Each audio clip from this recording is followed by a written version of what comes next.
Olá pessoal, tudo bem com vocês? Espero que esteja tudo bem, que tenham passado uma boa semana. Pessoal, na semana passada praticamente terminei tudo que eu tinha que falar sobre a apresentação de slides, tá? É, Se fosse uma aula presencial, eu ia pedir para vocês em grupo, né, mostrarem uma apresentação para mim. Como não estamos, né, então eu não vou cobrar isso. Tá meio difícil. Eu pedi algo desse tipo com essas aulas à distância, né? Mas então preparei hoje para vocês uma outra apresentação, tá? É uma coisa, posso dizer, um pouco mais lúdica, tá? Mas que não está fora, né, do tema informática, TI, computador, né? E para não ficar muito cansativo, eu não vou pegar e falar tudo de uma vez, vou fazer aos poucos, tá? Acredito que as aulas vão realmente voltar no dia 8 de setembro. Então acho que vai ser o tempo, essas apresentações aí vai ser o tempo até as aulas presenciais voltarem. Tá legal? Então, pessoal, deixa eu pôr aqui. Então, eu gostaria de falar um pouco com vocês sobre a introdução à informática. Eu acho que quem falou isso para vocês foi o Júlio, né? O professor Júlio, lá em fevereiro. E não sei exatamente o que ele passou. Eu quis trazer pelo menos o meu ponto de vista, as coisas que eu considero importante vocês saberem, ou as principais curiosidades, né? Sobre informática. É importante saber isso também. Legal? Então, gente, primeiro, essa palavra informática, ela, mais do que qualquer coisa, ela quer dizer informação, tá bom? Então, na verdade, informática são as tecnologias que permitem haver comunicação, tá? Então, desde o telefone, o digital, né? Agora, claro, né? Ah, o sinal digital, a TV a cabo, uma, é, a internet, enfim, tudo que envolve, né, tecnologias da informação, a gente então chama de informática, tá? Tanto que em inglês, informática é information, né? Você não diferencia assim, informática de informação, é a mesma palavra, só que mais ou menos com dois significados diferentes, tá bom? A informática, gente, ela usa muito do computador, ou melhor, da computação, tá bom? Então, o que é o computador? Aí sim, o computador então, é um equipamento mesmo que ele faz um processamento, tá? Então, por exemplo, aqui, ó, trouxe para vocês, né, a calculadora. A calculadora é um computador? Sim, a calculadora é um computador, né? Porque ela computa informação. Se você pegar uma calculadora e colocar assim, 2 mais 3 e apertar o sinal de igual, o que acontece? Os números, né, 2, 3 e o sinal de mais, que é o operador, vão para o processador da calculadora e retorna o número 5, né? Então ele computa a informação. Então, mais simples. Calculadora é um computador, tá? O celularzinho nosso aí é um computador também, tá? Ele usa processamento de dados, seja para você usar a parte de smartphone dele, né, que é usar o WhatsApp, assistir um vídeo, mandar mensagem de voz, como você ligar para alguém, né, também usa digitalização de informação, tá? Mais para frente eu vou explicar o que é digitalização, fiquem tranquilos, tá bom? E o próprio computador também é um computador, tá bom? Não só isso, né? Por exemplo, um videogame é um computador também, né? Além disso, a gente tem outros tipos de computadores. Por exemplo, esse daqui, não sei se vocês já ouviram falar, são mainframes. Tá? São computadores super poderosos, custam... cada um deles custa aí uma coisa de... acho que talvez entre 1,5 e 2 milhões de dólares. Alguma coisa nesse sentido. Tá? Então são computadores com capacidade de processamento muito grande, e são poucos as empresas que realmente usam mainframe, né? Então vai ser mais banco, grandes redes de loja, coisas nesse sentido, tá bom? Por exemplo, o Facebook, o YouTube, eles não usam mainframe. Apesar de eles exigirem, né, deles uma capacidade enorme de processamento, não usam mainframe, eles usam o próprio microcomputador. Tá? Esse computador que notebook, na verdade, né? Mas o microcomputador, que é esse que a gente conhece, né? Tem nos laboratórios de informática do Saprocamp, tá? Só que eles usam um sistema de processamento e armazenamento distribuído. Por quê? Como eu falei, esse aqui é muito caro, que é o mainframe. Se você usar um monte de computadorzinho pequeno, tá? Se usar um monte de computadorzinho pequeno, fica muito mais barato para fazer o uso, tá bom? Continuando, vou contar agora um pouquinho da história dos computadores. Tá? A primeira geração de computador, a maior parte dos autores costuma datar aí final dos anos de 1930, tá? Vamos pensar um pouquinho o que aconteceu no fim dos anos 30, Segunda Guerra Mundial, né? Segunda Guerra Mundial. Então, o computador, gente, pelo menos como mais ou menos a gente conhece hoje, eles foram criados para a guerra, tá? Existem autores que falam que os computadores vieram antes, porque antes existiam os computadores mecânicos, tá? Mas computador que processa dados mesmo, assim, eletrônicos, vai surgir na década de 30, 40. Tá? Na época, eles usavam válvulas, tá? E a velocidade deles era bem pequena, era coisa de milissegundos. Milissegundos quer dizer um segundo dividido por 1000. Tá bom? Parece rápido isso, né? A gente pensa assim, se precisar um cálculo rápido, tipo 8 mais 9, né? Que dá 17. A gente demora aí talvez 1 ou 2 segundos para calcular. O calculador já fazia isso em 1 segundo dividido por 1000, né? Nessa época já era rápido nesse sentido, mas claro que comparado com hoje ele era lento. Tá? Os computadores a válvula não tinha essa cara aqui. Bom, cada bolinha dessa aqui é uma válvula. Tá? E eles ocupavam lugares grandes, tá? Um único computador ocupava uma sala inteira, do tamanho dos laboratórios lá do Saprocamp. Essa daqui é mais a cara da válvula da época dos computadores aí dos anos 40, 50, tá? Até que. E esse aqui é o armazenamento como era feito na época. Hoje a gente tem cartão de memória, pendrive, disco rígido, SSD, né? Que está crescendo bastante o uso aí em computadores, notebooks. Mas naquela época, por incrível que pareça, as informações eram guardadas assim, ó, em papel perfurado, tá? Papel perfurado. Então, você fazia funcionava mais ou menos assim, você digitava um texto. Para gravar o texto, você mandava imprimir o texto nesse formato assim, de papel perfurado, tá? Daí, se você quisesse ler o texto no computador, você tinha que pegar esse papel perfurado, passar na máquina, que lia e jogava a informação para a tela do computador. Era assim que funcionava. Incrível que pareça. Bem, depois veio então a segunda geração de computadores, tá? Que é ali para os anos 60, mais ou menos. Então eles se tornam mais rápido, tá? Em 1 milionésimo de segundo já conseguia fazer operações de cálculo, né? 1 segundo dividido por 1 milhão. E reduziu muito o tamanho dos computadores. E aí, nessa época também, dos anos 60, que começam a aparecer as primeiras redes de computadores.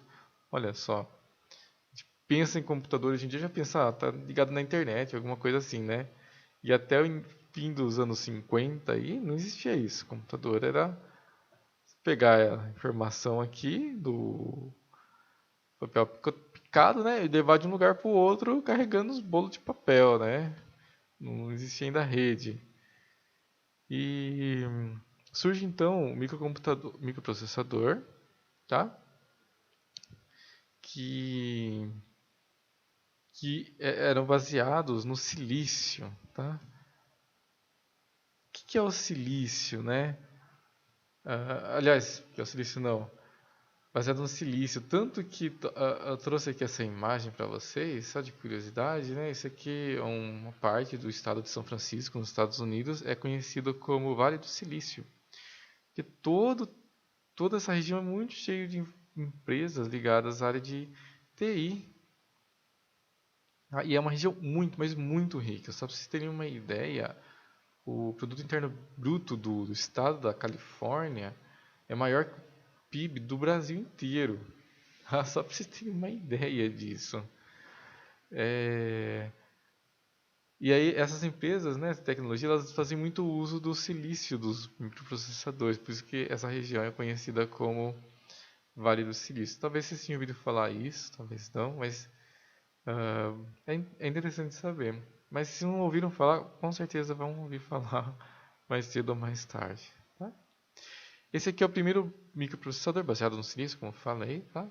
É o 8008 da Intel. Tá? Ele então, esse microprocessador, ele substitui aquela sala inteira de válvulas. Só que fazendo as coisas numa velocidade muito mais rápida. Tá? Olha, é de 1970 esse daqui. Estava falando de silício, né? Esse processador é feito desse material aqui, ó. Esse é o silício, tá? O material semicondutor.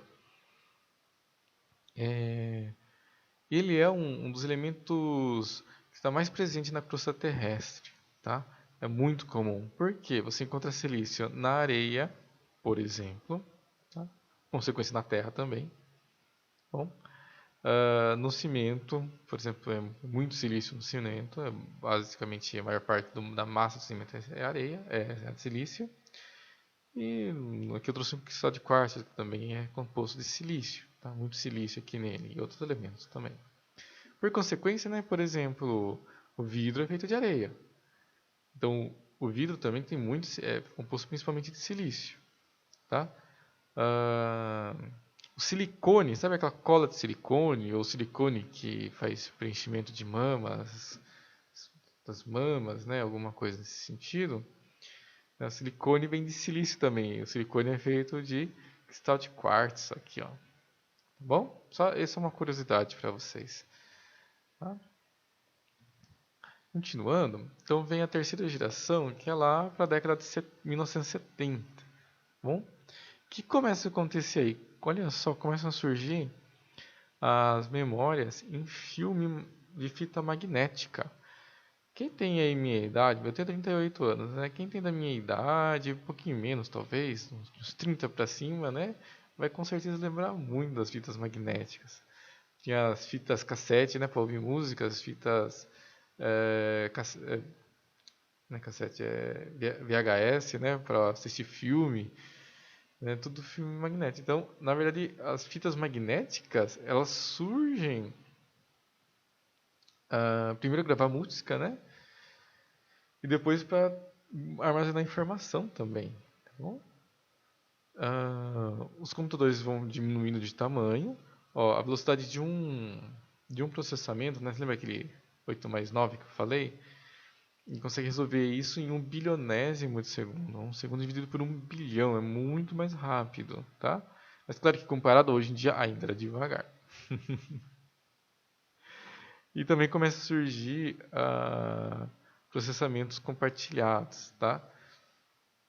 Que é esse negócio aí? É o seguinte, quando você vai comprar um computador hoje, o vendedor fala assim para você, você quer olha, eu compro esse daqui que é um octa-core, né? O que é octa-core? É um computador, tem um processador, que dentro desse processador você tem 8 processadores, na verdade. Tá? Então eles conseguem processar 8, nem sempre os 8 ao mesmo tempo, né? Mas até 8 vezes, dividir o processamento em 8 partes e resolver para ficar mais rápido. Bom, ó, já começa a surgir isso ó, aqui atrás. Legal? A gente acha que é tudo muito novo, assim, não, já é antigo, né? Que hoje se chegou, né, até o consumidor, vamos dizer, mais simples, mais pobre, para falar a verdade, como nós, tá bom?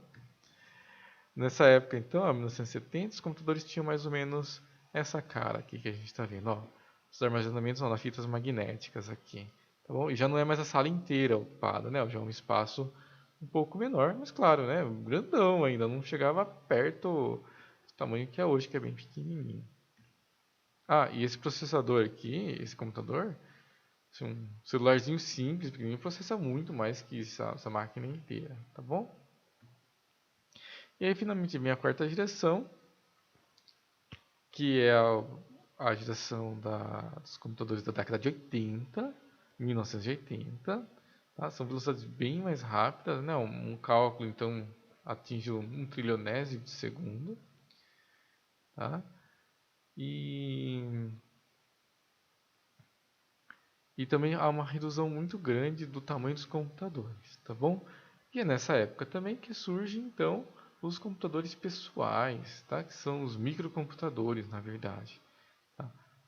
Micro porque muito micro quer dizer pequenininho, né? E a gente fala, a gente chama isso aqui chama microcomputador. Bom, porque o computador, na verdade, era grandão, ocupava uma sala inteira, né? Aí depois veio o mini computador, que ocupava o tamanho de uma geladeira, mais ou menos, um pouco mais. E esse aqui é o microcomputador, que era super pequenininho, né? Imagina. E é grandão ainda, né? Para os termos atuais, agora, 2020. Bom, quem criou o microcomputador? Foi a Apple, tá? A Apple. A mesma que criou o iPhone, o iPad, essas coisas, foi a Apple. Só que ela não, não ficou tão famosa assim, tá? Não vendeu tanto, né? Porque os microcomputadores, todo o material da Apple é mais caro, né? Não é tão popular. Bom, então, tinha essa cara aqui, né? Na década de 80, ó, o computador com monitor, né? O visor monocromático, não tinha a tela colorida ainda, né? O teclado começa a ter uma cara mais amigável. Surge também o mouse, tá? Que a gente usa até hoje. Tá? Para quem não tinha dinheiro para comprar um Apple, comprava um computador mais simples assim. Olha o disquete aqui, esse eu usei bastante esses disquetes, tá? Já falei minha idade, então eu posso contar agora. Quando eu não falo a idade, eu não costumo falar tanto que eu conheço esses disquetes. Ainda se usava muito o armazenamento em fita, tá? Que é que tem maior capacidade. O disquete cabia pouca coisa, a vantagem dele é que ele é mais portátil, né? Mas, então esse é um microcomputador mais simples. Legal? E finalmente chega a quinta geração, que é a de hoje em dia, tá? Um processamento muito, mas muito mais rápido, nem se compara antigamente. E surge principalmente essa nossa geração que a gente vive hoje, ela está sendo muito, vamos assim dizer, caracterizada pela inteligência artificial, tá? Então hoje você tem computadores que aprendem com as pessoas, com situações, e elas são capazes de se comportar no sentido de comunicação, se comunicando como pessoas. Tá? Você tem computadores hoje que fazem ligações, você atende o telefone achando que é uma pessoa do outro lado, mas na verdade é um computador que está ligando para você. Tá legal?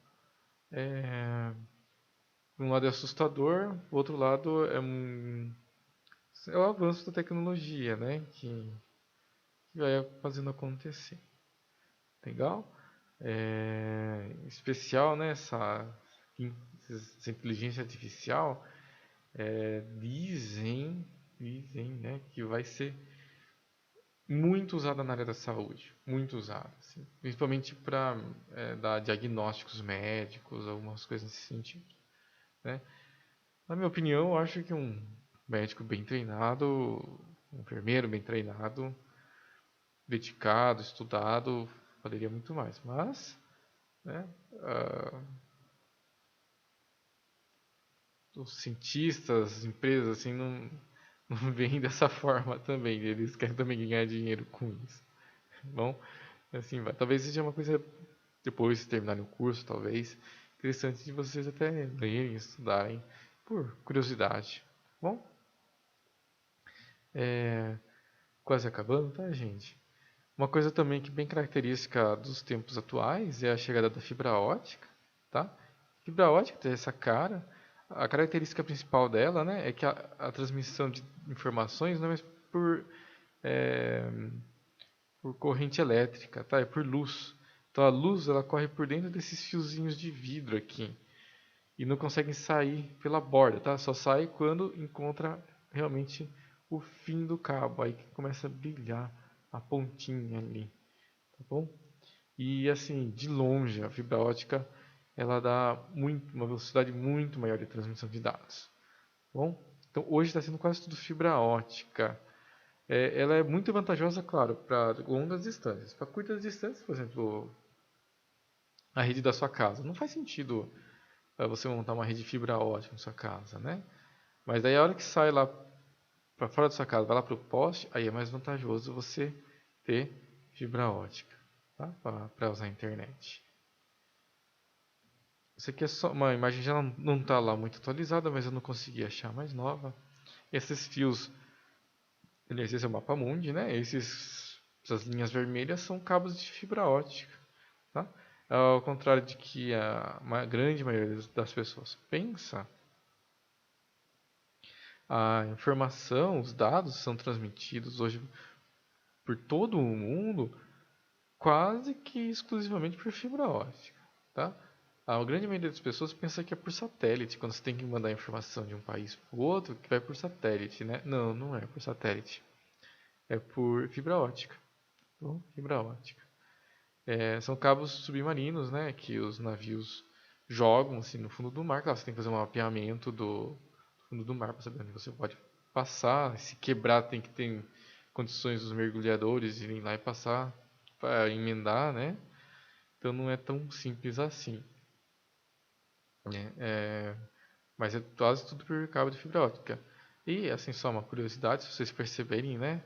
A maioria dos cabos de fibra ótica estão entre os países desenvolvidos, né? Ó, Estados Unidos, Japão, China, né? Também é um país desenvolvido, Coreia do Sul aqui, ó, Estados Unidos e Europa, né?